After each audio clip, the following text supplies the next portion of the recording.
요한복음 20장 19절에서 21절까지입니다. 이날 곧 안식 후 첫날 저녁 때에 제자들이 유대인들을 두려워하여 모인 곳에 문들을 닫았더니 예수께서 오사 가운데 서서 이르시되 너희에게 평강이 있을지어다. 이 말씀을 하시고 손과 옆구리를 보이시니 제자들이 주를 보고 기뻐하더라. 예수께서 또 이르시되 너희에게 평강이 있을지어다. 아버지께서 나를 보내신 것 같이 나도 너희를 보내노라. 아멘. 오늘 본문은 예수님이 부활하신 이후에 두려워하여 문을 꼭꼭 걸어 잠그고 숨어있던 제자들에게 나타나신 장면입니다. 먼저는 예수님은 두려움 속에 있던 제자들에게 어떻게 그렇게 하셨는지 알 수 없는 방법으로 꼭꼭 걸어 잠근 상태에서도 불구하고 그들 안에 들어오셨습니다. 우리가 어떠한 두려움에 갇혀 있어도 우리가 스스로를 아무리 닫아 걸어도 주님은 우리에게 찾아오시고 절망한 우리를 만나주시는 주님인 줄 믿습니다. 그 주님이 자신의 몸을 만지게 하심으로써 20절에 보시면 손과 옆구리를 보여주심으로써 본인이 부활하신 것을 확인시켜 주셨습니다. 나는 환영이 아니고 영혼이 아니고 또 전에 너희가 알던 예수는 죽었고 나는 새로운 예수가 아니고 너희가 알던 너희가 따르던 내가 죽었다가 지금 다시 살아났다. 이것을 본인의 옆구리와 손의 상처를 보여주심으로써 확인시켜 주시는 겁니다. 그리고서는 먼저 두 번에 걸쳐서 평강이 있을지어다 말씀하시죠. 부활하신 그리스도를 자신을 보여주시고 확인시켜 주신 주님이 그들 마음 안에 있던 두려움을 물리치시며 평강을 선언해 주셨고 그리고 그들에게 마지막에 이렇게 덧붙이십니다. 아버지께서 나를 보내신 것 같이 나도 너희를 보내노라. 아멘. 앞서 두 주와 더불어 오늘 마지막으로 우리가 신앙생활을 이렇게 세 가지의 여정으로 표현할 수 있습니다. 이렇게 말씀드립니다. 첫 번째 여정은 하나님을 알아가는, 즉 위를 향한 여정이었고요. 하나님을 알아가다 보면은 자연스럽게 우리는 우리 자신을 새롭게 발견하게 됩니다. 그래서 나 자신 안으로의 여정이라고 말씀드렸었고, 하나님을 만나서 내 자신을 새롭게 발견하고 세상의 기준과 세상의 판단이 아닌 또 나 자신이 가지고 있던 가치관이 아닌 하나님의 안목으로 하나님이 보시는 관점에서 나를 새롭게 발견한 사람은 자연스럽게 그 하나님과 동행하며 그 하나님과 함께 누리는 시간을 통해서 오늘 예수님이 제자들에게 말씀하신 것 같이 이 세상을 향하여 나 아닌 타인을 향하여 나아가도록 보내심을 받게 됩니다. 이것이 밖으로의 여정입니다. 이 셋 중에 어느 것 하나라도 소홀히 하면 그리스도인의 삶의 여정이 많이 삐그덕거리고 어려움을 겪습니다. 물론 삶의 여정 가운데에 이 세 가지를 매번 3분의 1씩 골고루 유지하기는 어렵죠. 그런 것을 말씀드리는 게 아니라 잠시 치우쳤다가도 다시 균형을 잡고자 하는 이런 안목과 시각이 있어야 한다는 것이죠. 끊임없이 기도만 하고 말씀만 보고 하나님만 있으면 돼 라는 태도도 건강하지 않으며 자기 자신만 살피고 자기 자신의 내면을 새롭게 하기 위해서 끊임없이 집착하는 것도 건강하지 않고 하나님도 자기 자신도 살피지 않은 채 그저 봉사하고 섬기고 나가서 활동하고 전도하고 이것에 치우치는 것도 건강하지 않습니다. 하나님을 알아가며 나의 연약함을 또 하나님 사랑하시는 나를 발견해가며 그 안에서 그 힘으로 세상에 나아가는 것. 이것이 저와 여러분이 부름받은 그리스도인의 삶이라고 믿습니다. 그럼 이 밖으로의 여정을 오늘은 조금 더 자세히 보겠습니다. 오늘은 성경 구절을 몇 군데 찾아볼 계획이니까 준비해 주시기 바랍니다. 먼저 베드로 전서를 보시겠습니다. 베드로전서 4장 10절과 11절을 보시겠습니다. 각각 은사를 받은 대로 하나님의 여러 가지 은혜를 맡은 선한 청지기 같이 서로 봉사하라. 만일 누가 말하려면 하나님의 말씀을 하는 것 같이 하고 누가 봉사하려면 하나님이 공급하시는 힘으로 하는 것 같이 하라.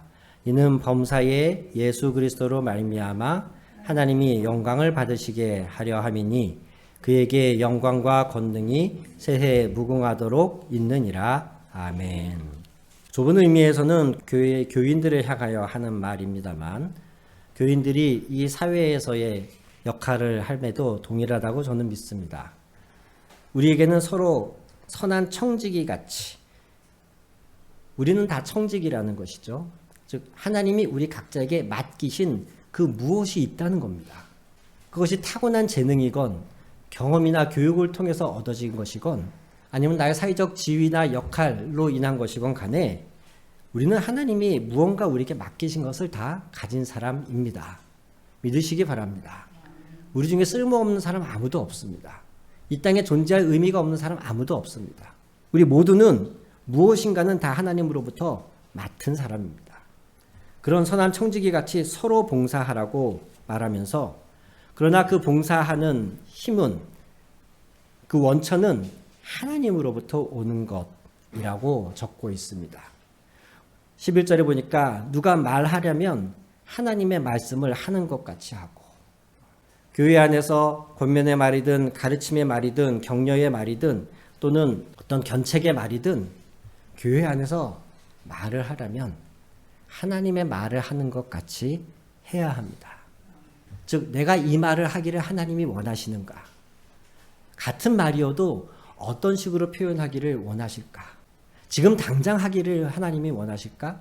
아니면은 좀 감정이 사그러든 뒤에 한풀 꺾인 뒤에 말을 하는 것을 하나님이 원하실까? 다 같이 있을 때 말하는 것을 하나님이 원하실까? 아니면은 개인적으로 권면하기를 원하실까?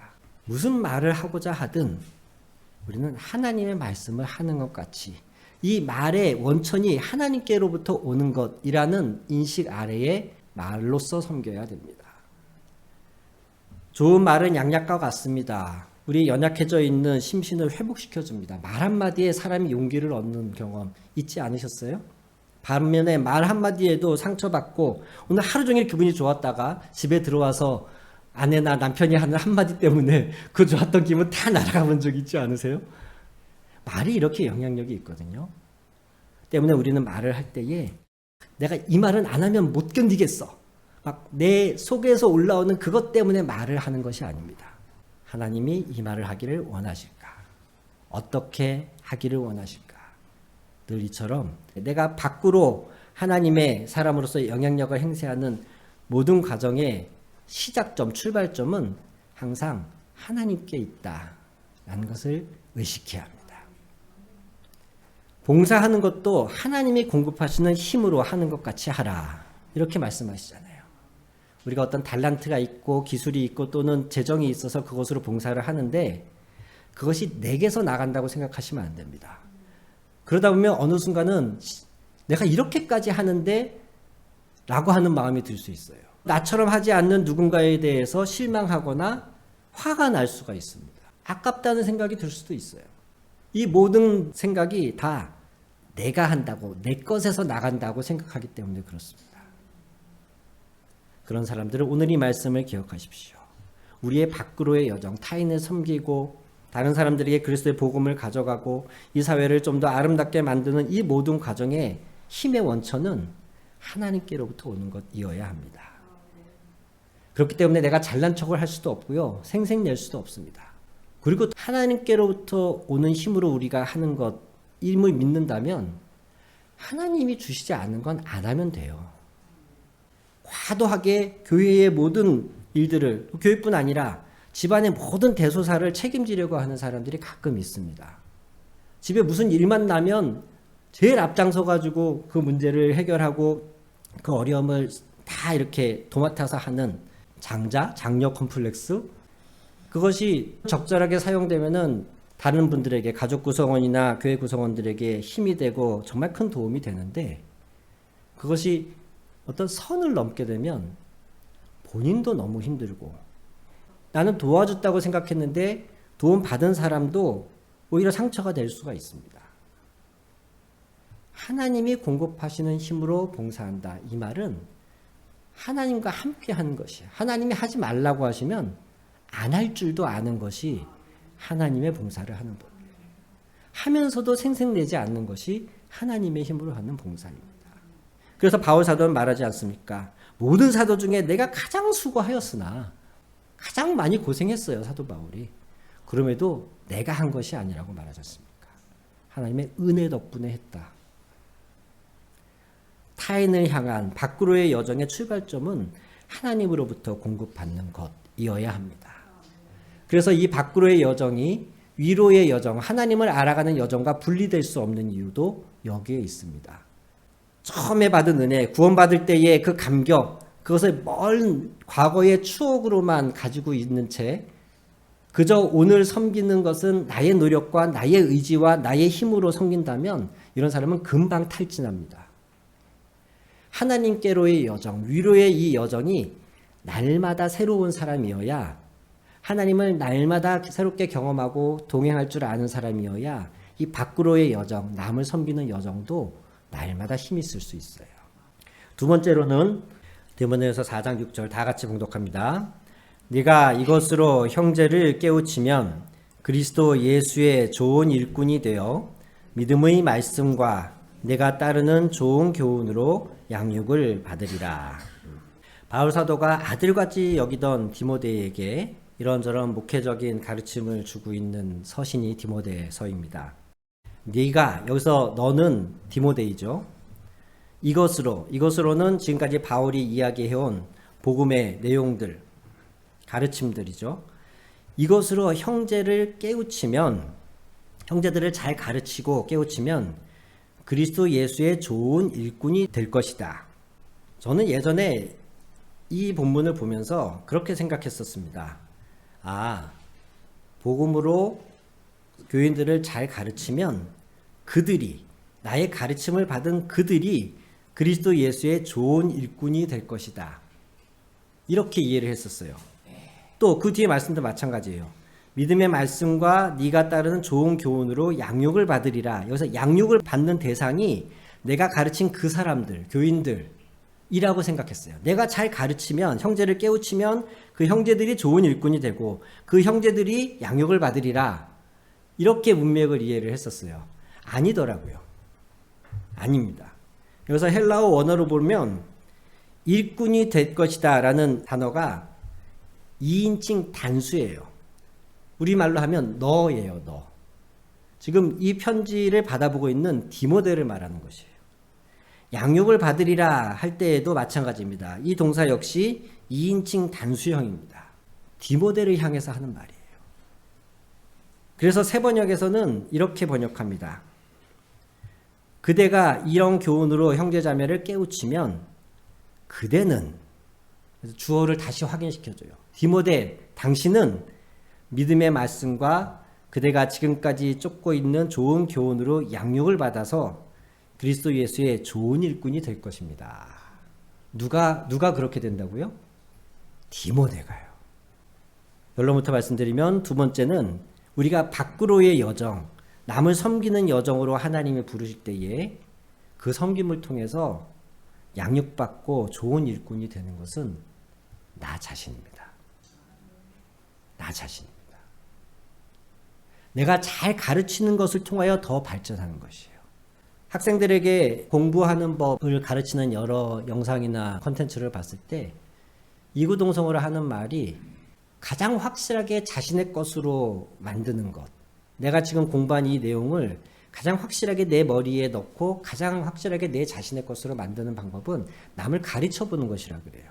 문제 한두 번 풀어보고 어제 봤던 거 다시 한번 머리로 복습해보고 눈으로 읽어보고 이런 것도 물론 기억에 도움이 되지만 완벽하게 나의 것으로 소화했다라고 말하려면 그것으로 남을 가르쳐 보라 그래요. 그럴 때에 그게 진짜 내 것이 된다. 바울 사도가 디모데에게 말하고 있는 겁니다. 형제들을 이 복음으로 잘 깨우치십시오. 잘 가르치십시오. 그렇게 할수록 바로 당신이 예수의 좋은 일꾼이 되고 바로 당신이 가르치는 그 교훈으로 스스로 양육받게 될 것입니다. 저도 솔직히 고백합니다. 제가 목사가 아니었으면 이만큼 성경 보고 이만큼 하나님을 더 알고 하나님을 사랑하게 될 수 있었을까?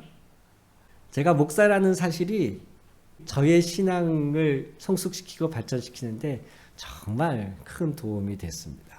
제가 목사가 아니었으면 이렇게까지 안 했을 것 같아요, 저도. 하나님이 우리를 밖으로의 여정으로 가서 섬겨라, 가르쳐라 라고 하실 때에 하나님의 목적은 그 섬기는 것 자체에도 그것을 통해 이루고자 하시는 목적이 있으시지만 동시에 우리가 우리 자신을 더 훈련하고 우리 자신을 더 성숙해 하시려는 뜻이 있으십니다. 때문에 이 밖으로의 여정은 안으로의 여정과도 뗄래야 뗄 수가 없습니다. 섬길수록 또 섬기다 보면 내가 부족한 게 발견이 되거든요. 섬기다 보니까 내 인격이 아직 부족해. 섬기다 보니까 나의 성경 지식이 너무 모자라. 이런 것들을 발견하게 되면서 더욱 하나님을 향할 수 있게 된다는 것이에요. 세 번째로는요, 에베소서를 보겠습니다. 에베소서 4장 11절과 12절. 그가 어떤 사람은 사도로, 어떤 사람은 선지자로, 어떤 사람은 복음 전하는 자로, 어떤 사람은 목사와 교사로 삼으셨으니 이는 성도를 온전하게 하여 봉사의 일을 하게 하며 그리스도의 몸을 세우려 하심이라. 16절도 에베소 4장 16절도 봅니다. 그에게서 온몸이 각 마디를 통하여 도움을 받음으로 연결되고 결합되어 각 지체의 분량대로 역사하여 그 몸을 자라게 하며 사랑 안에서 스스로 세우느니라. 아멘. 하나님의 자녀가 된 우리에게 자기 자신뿐만 아니라 주변을, 이웃을, 교인들을 바라보고 그들을 섬기라고 하시는 데에는 단순히 각 사람의 필요를 채우는 것, 여기까지가 목적이 아니시고 그렇게 함으로써 우리를 하나의 몸으로, 다른 말로 하면 교회로 세우시고자 함이십니다. 하나님은 특별한 목적이 있으시거든요. 교회를 통해서 갖고 계신.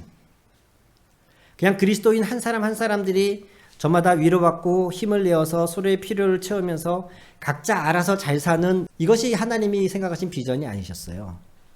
하나님이 우리를 구원하시고 자녀 삼으신 이후에 밖으로 타인을 향하여서 섬김의 여정을 보내신 것은 특히나 좁은 의미에서는 교회를 만들고 싶으셨어요. 하나님의 새로운 백성, 과거 구약의 이스라엘을 대신할 하나님의 새로운 백성, 그리스도의 몸을 세우려 하십니다. 그렇기 때문에 우리는 모이기에 힘써야 하고요. 갈라디아 6장 10절의 표현으로 하면 우리가 모든 사람에게 착한 일을 해야겠지만 더욱 믿음의 가정들에게 해야 할 줄로 믿습니다. 각자에게 주어진 은사와 달란트, 역할들이, 재능들이 다 제각각이거든요. 에베소 4장 16절에 보시면 서로가 연결되고 결합되어야 됩니다. 첫째는 그리스도인들은 서로 연결되고 결합되어야 됩니다. 그리고 각 지체의 분량대로 역사해야 됩니다. 즉 힘써 일해야 됩니다. 각자에 맡겨진 역할들을 힘써서 그 역할을 해줘야 됩니다.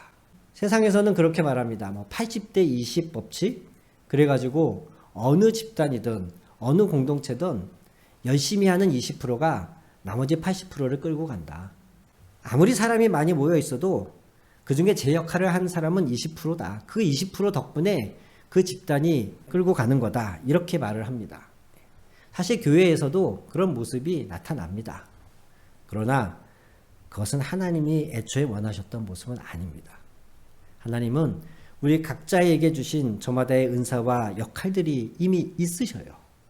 그것을 우리가 다 힘써 제 역할을 감당함으로써 교회가, 그리스도의 몸이 사랑 안에서 자라기를 원하십니다. 때문에 내가 내 역할을 하고 있지 않다면 우리가 정확히 파악하고 있지 못하더라도 그리스도의 몸이라고 하는 우리 교회가 어딘가 지금 연약해져 있고 병들어 있는 거예요. 우리 몸의 장기나 몸의 부분들이 제 역할을 감당 못하면 그 부분이 약해지지 않습니까? 신장 기능이 떨어지거나 간 기능이 떨어지면 쉽게 피로해지고, 무릎에 연골이 닳으면은 걷는데 아프고, 그러듯이 그렇게 연약해져 있는 부분 때문에 사망하는 것은 아니지만 건강하게 이 땅에서 나의 삶을 살아가는데 장애가 되잖아요. 방해가 됩니다. 그런 것처럼 우리 그리스도인들이 저마다 교회 안에서 그리스도의 몸 안에서 자기 역할을 감당하지 않으면 우리 모두가 제 역할을 감당했을 때에 우리 교회의 모습에 비교했을 때에 어딘가 모르게 우리 교회는 지금 연약하고 제 역할을, 제 구실을 못하고 있다고 생각하셔야 돼요. 하나님은 우리 각자를 타인을 향하여 밖으로의 여정으로 서로 그리스도인들을 섬기게 하심으로 교회라고 하는 하나님의 새로운 백성을 세워가기를 원하십니다. 이제 마지막으로 에베소서 3장 10절을 보시겠는데요. 이는 이제 교회로 말미암아 하늘에 있는 통치자들과 권세들에게 하나님의 각종 지혜를 알게 하려 하심이니 아멘.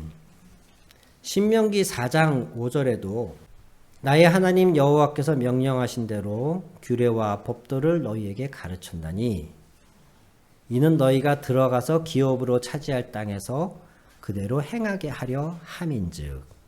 신명기 4장 5절에 모세가 하나님의 명령, 법도와 규례를 백성들에게 가르치면서 너희가 차지할 가나안 땅에 들어가서 이대로 너희가 행하게 하려고 내가 이것을 가르친다. 이렇게 말해요.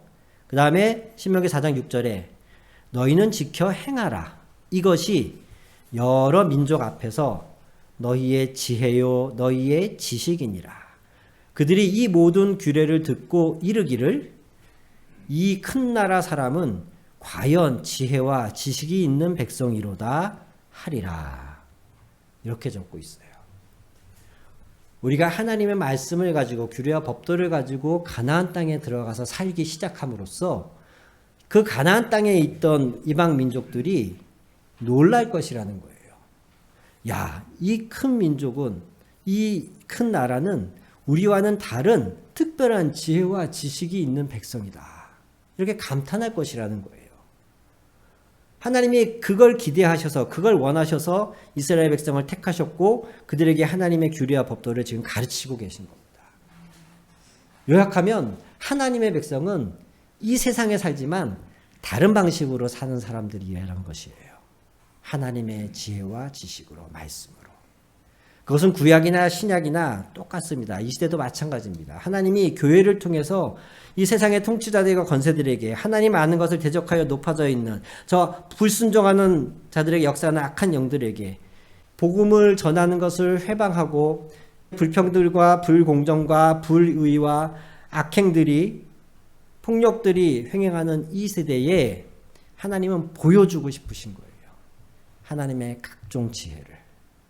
어떻게 사는 것이 진짜 참되고 의롭고 건강하고 행복한 삶인지 하나님 좀 보여주고 싶으신 거예요. 가나안 땅에 있는 이방 민족들이 깜짝 놀랄 지혜를 이스라엘을 통해서 보여주고 싶으셨던 것처럼 하나님은 오늘날 교회를 통해서 정말 이 땅에 다르게 사는 방법이 있다는 것을 보여주고 싶으신 거예요. 이것이 우리 교회의 정체성인 것이에요. 복음은 단순히 지옥 갈 사람들을 천국 가게 해주는 것 그 이상입니다.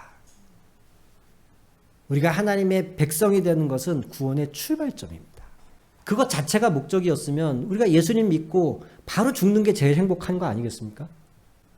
왜 이 땅에서 그렇게 장수하려고 하세요? 우리 허심탄회하게 한번 서로에게 솔직해져 볼까요? 왜 그렇게 건강하시고 오래 살려고 하세요? 천국이 그렇게 좋으시다면서요. 천국이 그렇게 좋은 것이고 복음의 궁극적 목적이 단순히 우리를 이 땅에서 천국으로 뿅 하고 옮기는 것이 목적이라면 우리는 예수님 믿고 바로 죽는 사람이 제일 행복한 사람이에요. 근데 하나님은 그렇게 안 하시잖아요. 거기에는 하나님의 목적이, 뜻이 있기 때문에 그렇습니다. 우리가 어둠의 자녀, 흑암의 권세 아래에 눌려 있다가 하나님의 아들의 그 사랑의 나라로 옮겨졌다는 이 사실은 죽어서 가는 천국만을 의미하는 것이 아니라 이 땅을 살아가는 동안에 우리가 하나님의 나라의 백성으로 살아가게끔 하시겠다는 하나님의 의지와 목적이 있으신 거예요. 그걸 통해서 보여주고 싶으신 거예요.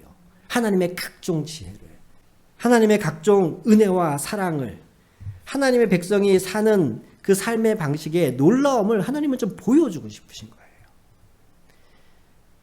이러한 궁극적 목적을 위해서 하나님은 저와 여러분에게 각자의 소명과 역할을 이미 주셨습니다.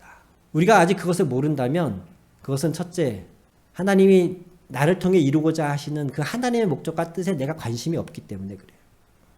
두 번째로는 그것에 신경 쓸 수 있을 만큼 여력이 없거나 너무 바쁘고 너무 급하고 너무 몰려오는 일들이, 너무 상황들이 안 좋아서 그것에 미처 신경을 쓰지 못하거나.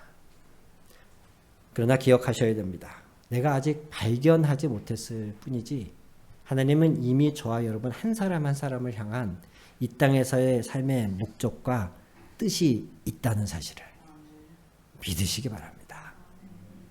소명이 있음을 믿으시기 바랍니다. 소명은 선교사나 저 같은 목사만 받는 것이 소명이 아니에요.